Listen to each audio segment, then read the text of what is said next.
The Magic Treehouse Series, Book 6, Afternoon on the Amazon. Prologue. Picture.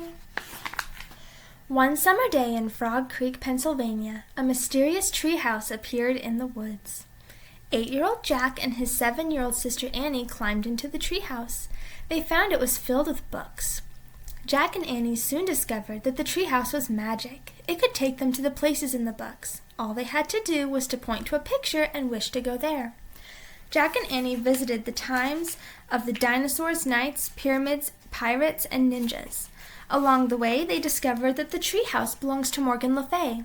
Morgan is a magical librarian from the time of King Arthur. She travels through time and space gathering books. In their last adventure, Night of the Ninjas, Jack and Annie learned that Morgan was under a spell. To free her, Jack and Annie have to find 4 special things. In old Japan, they found the first thing, a moonstone. Now, Jack and Annie are about to set out in search of the second thing, an afternoon on the Amazon. Chapter 1. Where's Peanut? "Hurry, Jack!" shouted Annie. Annie ran into the Frog Creek woods. Jack followed her. "It's still here!" Annie called. Jack caught up with Annie. She stood beside a tall oak tree. Jack looked up. The magic treehouse was shining in the afternoon sunlight. "We're coming, Peanut!" Annie called. She grabbed the rope ladder and started up. Picture. Jack followed. They climbed and climbed. Finally, they climbed into the treehouse. "Peanut?" said Annie. Jack took off his backpack. He looked around. Sunlight slanted across a stack of books. Books about ninjas, pirates, mummies, knights, and dinosaurs. The letter M shimmered on the wooden floor. M for Morgan Le Fay. "I don't think Peanut's here," said Jack. "I wonder where she is," said Annie. "How do you know Peanut's a she?"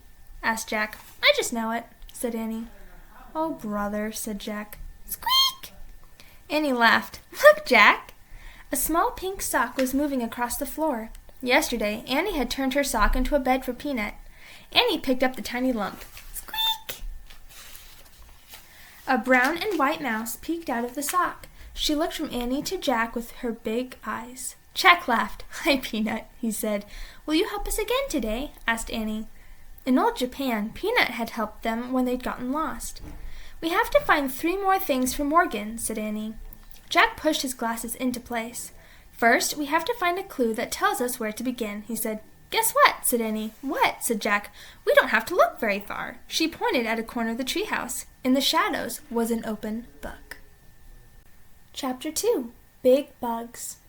"Wow," said Jack, picking up the book. "The ninja book was open yesterday. Now this one. Who opened them?" Jack closed the book and looked at the cover. It showed a picture of a green forest. The trees were very tall and close together. On the cover were the words, "The Rainforest." "Oh, wow," said Jack. "Oh, no," said Annie. "What's wrong?" said Jack. "I learned about the rainforest in school," said Annie. "It's filled with big bugs and spiders." "I know," said Jack. "Half of them have never even been named." "It's creepy," said Annie. "It's neat," said Jack. He wanted to take lots of notes in the rainforest. Maybe he could even name some unknown bugs. "Neat? Yuck," said Annie. She shivered. "I don't get it," said Jack. "You weren't afraid of dinosaurs." "So?" "You weren't afraid of the castle guards or the mummy's ghost." "So?" "So you weren't afraid of pirates or ninjas." "So?" "You're not afraid of really scary things, but you're afraid of little bugs and spiders. That doesn't make sense." "So?" Jack sighed. "Listen," he said, "we have to go there to help Morgan. That's why the book was left open." "I know that," said Annie, frowning. "Plus, the rainforests are being cut down," said Jack. "Don't you want to see one before it's too late?" Annie took a deep breath and slowly nodded. "Okay then, let's go," said Jack. He opened the book again. He pointed to a picture that showed blue sky, green leaves, and bright flowers. Picture. "I wish we could go there," he said. The wind began to blow. Squeak! "Stay here, Peanut," said Annie as she put the mouse in her pocket. The wind picked up. The treehouse started to spin. Jack squeezed his eyes shut. The wind was whistling now. The treehouse was spinning faster and faster. Then everything was still, absolutely still. Wild sounds broke the silence. Screech! Buzz! Chirp! Chirp! Chapter 3. Yikes! Jack opened his eyes. The air was hot and steamy. "It looks like we landed in some bushes," said Annie. She was peeking out of the treehouse window. Peanut was peeking out of Annie's pocket. Jack peeked out of the treehouse too. They had landed in a sea of shiny green leaves. Outside there were flowers, bright butterflies, and birds, just as in the book. "That's strange," said Jack. "I wonder why we didn't land in a tree the way we always do." "I don't know," said Annie, "but let's hurry and find the things for Morgan so we can get back home before we meet any big bugs." "Wait, this seems weird," said Jack. "I don't understand why we landed in bushes. I'd better read about this." "Oh, come on," said Annie. "We don't even need the ladder. We can just climb out the window." Annie put Peanut in her pocket. She stuck one leg out the window. "Wait!" Jack grabbed Annie's other leg. He read, "The rainforest is in 3 layers. Thick treetops, often over 150 feet. Picture in the air make up the top layer. This is called the forest canopy. Below the canopy is the understory, then the forest floor." "Get back in here!" cried Jack. "We're probably more than 150 feet above the ground in the forest canopy."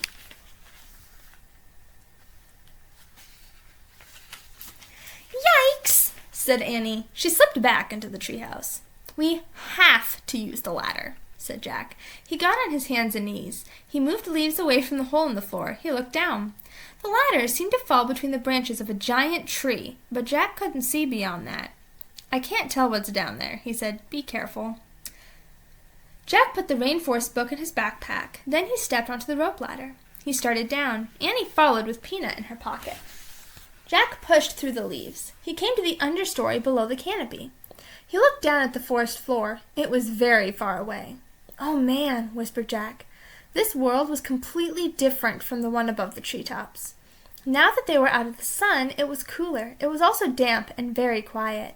Jack shivered. It was the spookiest place he had ever seen. Chapter 4. Millions of them. Jack didn't move. He kept staring down at the forest floor.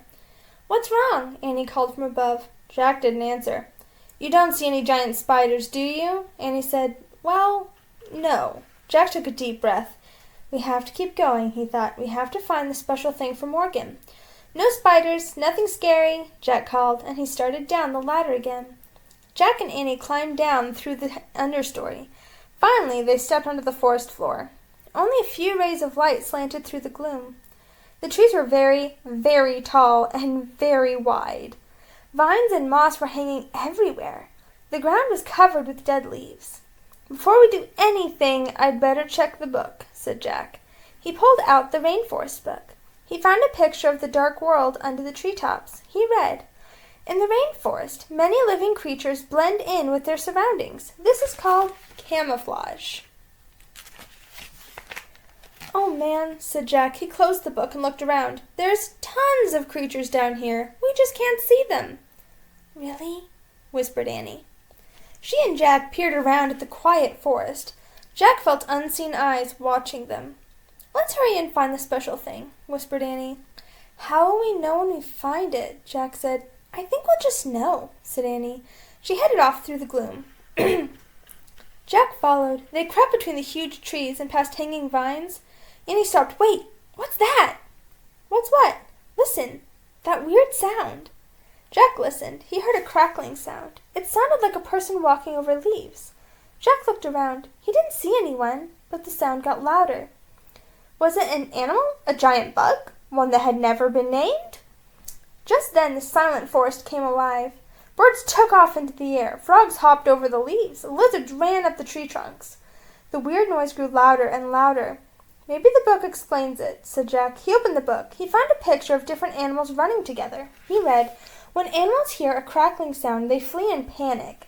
The sound means that 30 million flesh-eating army ants are marching through the dead leaves." Picture! "It's army ants!" cried Jack. "Millions of them!" "Where?" cried Annie. Jack and Annie looked around wildly. "There!" Annie pointed.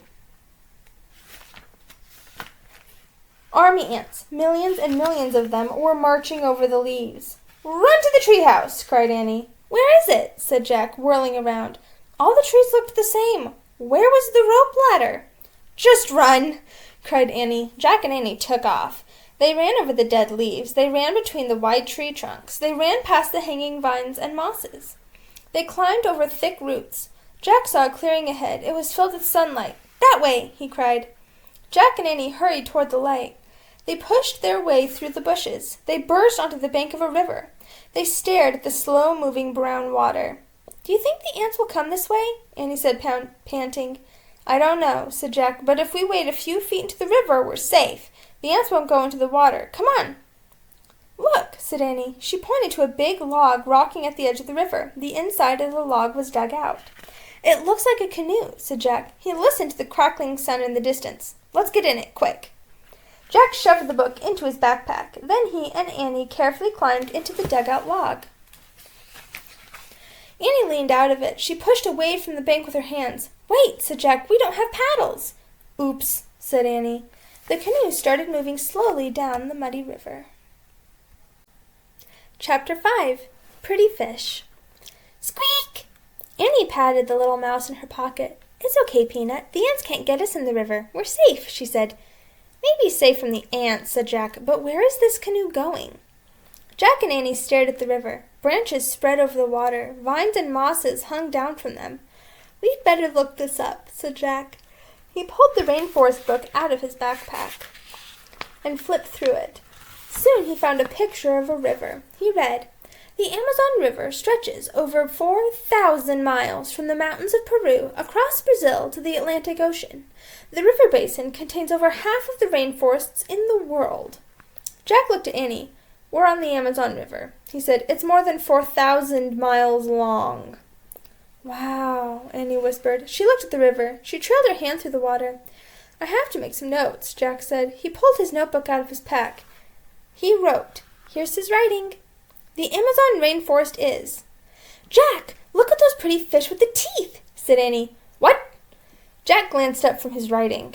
Annie was pointing at some blue fish swimming near the boat. The fish had red bellies and razor-sharp teeth. "Watch it!" cried Jack. "Those aren't pretty fish. They're piranhas. They'll eat anything, even people." "Yikes," whispered Annie.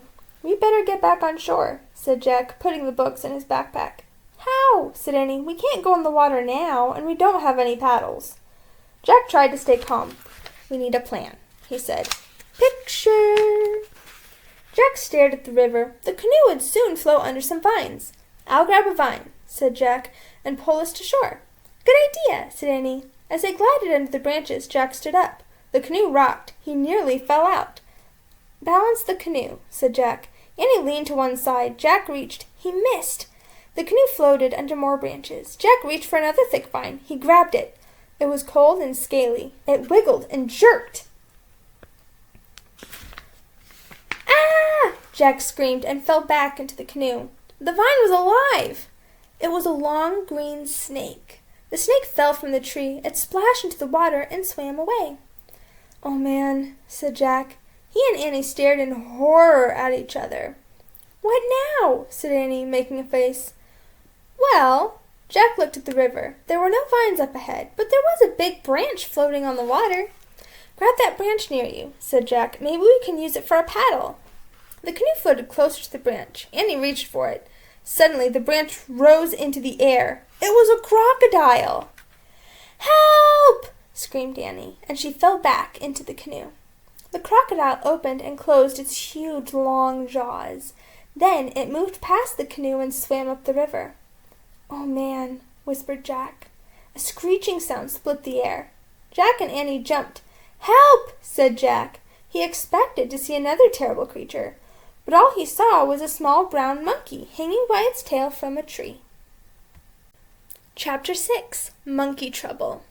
Picture! Squeak, squeak! Peanut poked her head out from Annie's pocket. She seemed to be yelling at the monkey. "Don't worry, Peanut," said Annie. "He's just a little monkey. He won't hurt us."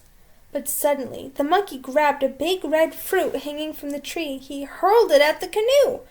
"Watch it!" shouted Jack. The fruit fell into the water with a splash. The monkey screeched even louder. He grabbed another fruit. "Don't throw things at us!" shouted Annie. But the monkey hurled the red fruit right at them. Jack and Annie ducked again, and the fruit splashed into the water. "Stop that!" Annie shouted, but the monkey only waved his arms and screeched again. "Oh, brother," said Jack, "I don't believe this." The monkey grabbed a third fruit and hurled it at Jack and Annie. It landed inside the canoe with a thump. Annie grabbed the fruit. She stood up and threw it back at the monkey. She missed. The canoe rocked. Annie almost fell out. The monkey screeched even louder. "Go away!" Annie shouted. "You're the meanest thing in the world!" The monkey stopped screeching. He looked at Annie. Then he swung away into the forest. "I think I hurt his feelings," said Annie. "Who cares?" said Jack. "He shouldn't throw things." "Uh-oh," said Annie. "It's raining now." "What?" Jack looked up. A raindrop hit him in the eye. "Oh, no, I don't believe this," said Jack. "What do you expect?" said Annie. "It is the rainforest." A gust of wind blew the canoe. Thunder rolled in the sky. "A river. It's a bad place to be in a storm," said Jack. "We have to get back to shore right now." "But how?" said Annie. "We can't wade or swim. The piranhas, the snake, and the crocodile will get us." Screeching split the air again. "Oh no," said Jack. The bratty monkey was back. This time the monkey was pointing a long stick at the canoe. Jack crouched down. Was the monkey going to hurl the stick at them like a spear? Annie jumped up and faced the monkey. "Watch it, he's nuts," said Jack. But the monkey just stared at Annie, and Annie just stared back at him. After a long moment, the monkey seemed to smile. Annie smiled back.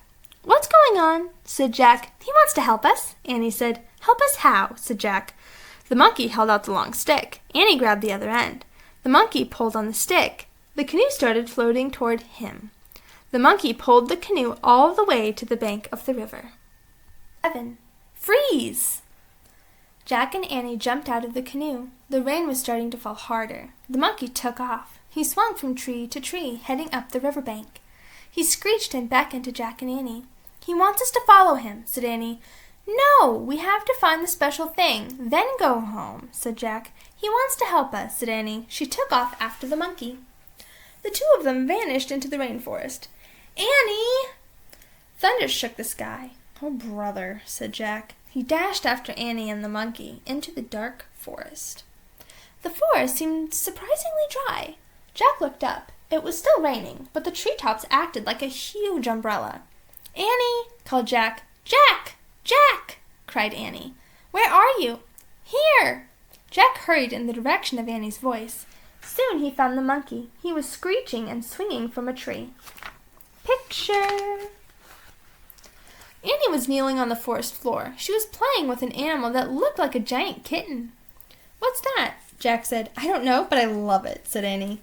Annie batted the animal's paws. It had gold fur and black spots. "I'd better find out what it is," said Jack. He pulled out the rainforest book and flipped through it. "Oh, it's so cute," said Annie. Jack found a picture of an animal with gold fur and black spots. He read, "The jaguar is the biggest predator in the Western Hemisphere." "Forget cute," Jack said. "That must be a baby jaguar. It's going to grow up and be the biggest predator in—" "What's a predator?" asked Annie. "Grrr!" There was a terrible growl. Jack whirled around. The mother jaguar was coming from behind a tree. She was creeping over the dead leaves right toward Annie. "Freeze!" whispered Jack. Annie froze, but the jaguar kept moving slowly toward her. "Help!" said Jack weakly. Suddenly, the monkey swooped down from his tree. He grabbed the jaguar's tail. The cat roared and spun around. Annie jumped up. The monkey pulled the jaguar's tail again. Then he let go and took off.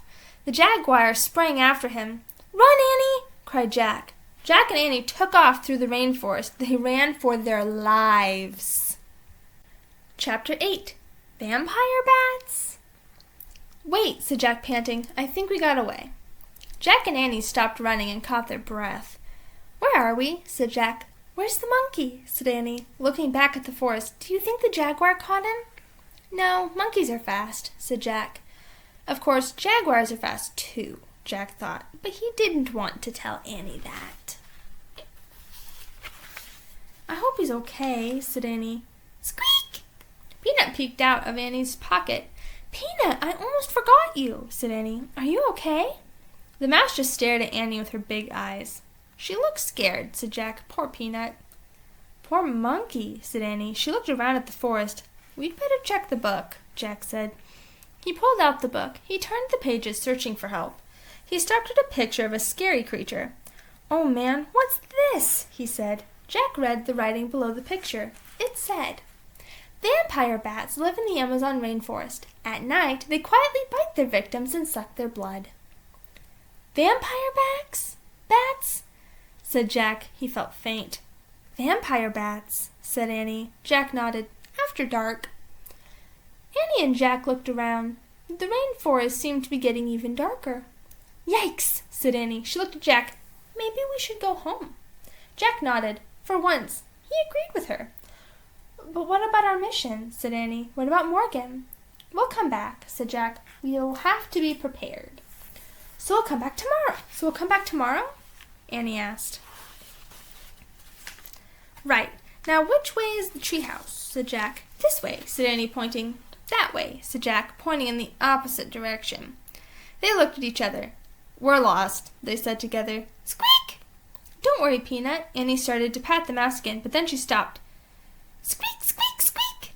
Jack, I think Peanut wants to help us, said Annie. How? The way she helped us in the time of ninjas. Annie placed the mouse on the leafy forest floor. Take us to the treehouse, Peanut. The mouse took off. Where'd she go? Said Annie. I don't see her.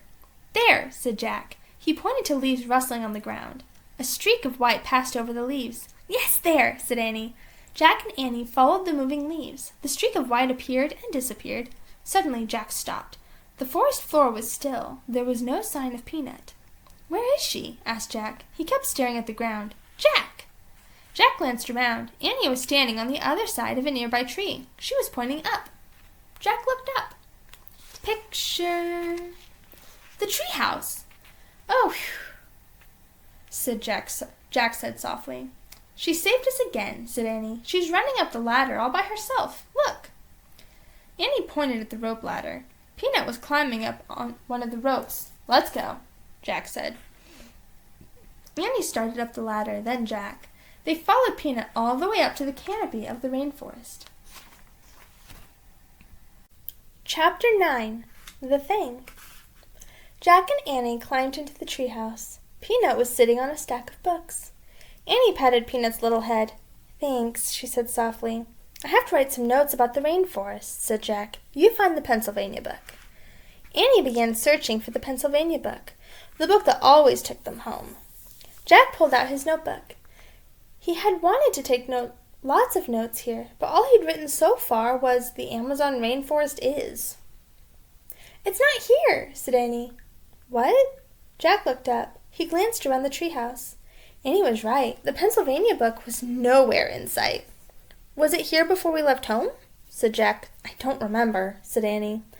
Oh, man, said Jack. Now we can't get back to Frog Creek. That means we'll be here when the vampire bats come out, said Annie.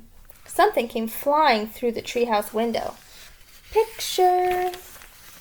Ah! Jack and Annie hid their heads. Thud. Something hit the floor. A red fruit. Jack looked up. The monkey was sitting in the window. His head was cocked to one side. He seemed to be grinning at them. You're safe, said Annie. Thanks for saving us, said Jack. The monkey just grinned. I have just one question, said Annie. She pointed at the fruit. Why do you keep throwing those at us? The monkey grabbed the fruit. No, don't throw it, said Jack. He ducked. But the monkey didn't throw the fruit. He held it out to Annie. He moved his lips as if he were trying to say something. Annie stared into the monkey's eyes. He moved his lips again. Wow, said Annie softly. I understand now. Understand what? Said Jack. Annie took the fruit from the monkey. This is it, she said. The thing we need. What thing? Said Jack. One of the special things we're supposed to find for Morgan, Annie said, to free her from the spell. Are you sure? Said Jack. Before Annie could answer, Jack saw the Pennsylvania book. Look, our book, he said, pointing. We found the thing, and now we can see the book, said Annie. That's the way it works, remember? Jack nodded. Now he remembered. The ninja master said they wouldn't be able to find the Pennsylvania book until they had found what they were looking for. The monkey screeched with laughter. Jack and Annie looked at him. He was clapping his hands together. Annie laughed with him. How did you know to give this to us? She said. Who told you to do that? The monkey just waved at Jack and Annie. Then he turned and swung away out of the treehouse. "Wait," said Jack, looking out the window. Too late. The monkey was gone. He had vanished below the treetops. "Goodbye," called Annie. A happy screech came from the mysterious world below. Jack sighed. He picked up his notebook again. He looked at his writing. Here's his writing. "The Amazon rainforest is." He had to write something before they left. He quickly added, "amazing." Jack put away his notebook. Annie picked up the Pennsylvania book. "Now it's really time to leave," she said. She turned to the picture of the Frog Creek woods. "I wish we could go there," she said, pointing at the picture. The wind started to blow. The leaves began to tremble. The treehouse started to spin. It spun faster and faster. Then everything was still. Absolutely still. Chapter 10. Halfway There. Squeak! Jack opened his eyes. Peanut was on the treehouse windowsill. "We're home," said Annie. Jack breathed a sigh of relief. Annie held the fruit up to the afternoon light. "What exactly is this?" she asked. "Maybe it's in the book," Jack answered. He pulled out the rainforest book. He flipped through the pages. He came to a picture of the red fruit. "Here it is," he said. He read out loud. "The mango has a sweet taste like that of a peach." "Mango? Said Annie. She brought the fruit close to her lips. "Hey," said Jack, grabbing the mango from her. "We have to put it with the moonstone." Jack placed the mango on the M carved into the floor, next the clear moonstone. "Moonstone? Mango?" whispered Annie. It sounded like a spell. "We're halfway there," said Jack. "2 more to go." "Then we can free you, Morgan," Annie called, as if Morgan were nearby. "How do you know she can hear you?" said Jack. "Picture." "I just feel it," Annie said. "Oh, brother," said Jack. He needed more proof than that. Squeak! Peanut was looking at Jack and Annie.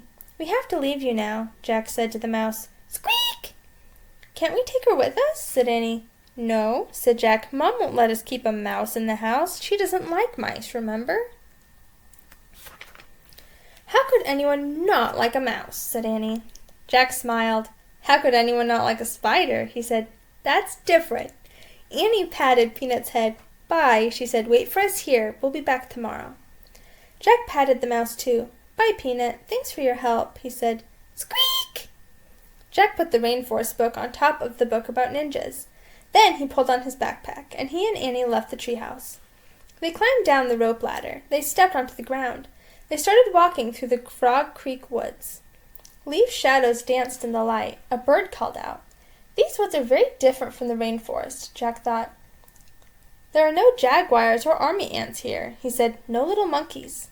"You know, that monkey was never being mean," said Annie. "He was just trying to give us the mango." "I know." "Actually, nothing was being mean," said Jack. "The army ants were just marching. That's what army ants do." "The piranhas were just being piranhas," said Annie. "The snake was just being a snake," said Jack. "The crocodile was just being a crocodile," said Annie. "The jaguar was just taking care of her baby," said Jack. Picture. Annie shuddered. "I still don't love bugs," she said. "You don't have to love them," said Jack. "Just leave them alone and they won't bother you." In fact, that's true about the whole rainforest, Jack thought. Everyone should just leave it all alone. "Who cares if the bugs don't have names?" he said softly. "They know who they are." Jack and Annie stepped out of the Frog Creek woods. They started walking up their street. It was lit with a golden light. "Race you," said Annie. They took off running. They ran across their yard. They raced up their steps. "Safe!" they shouted together, tagging their front door. The end.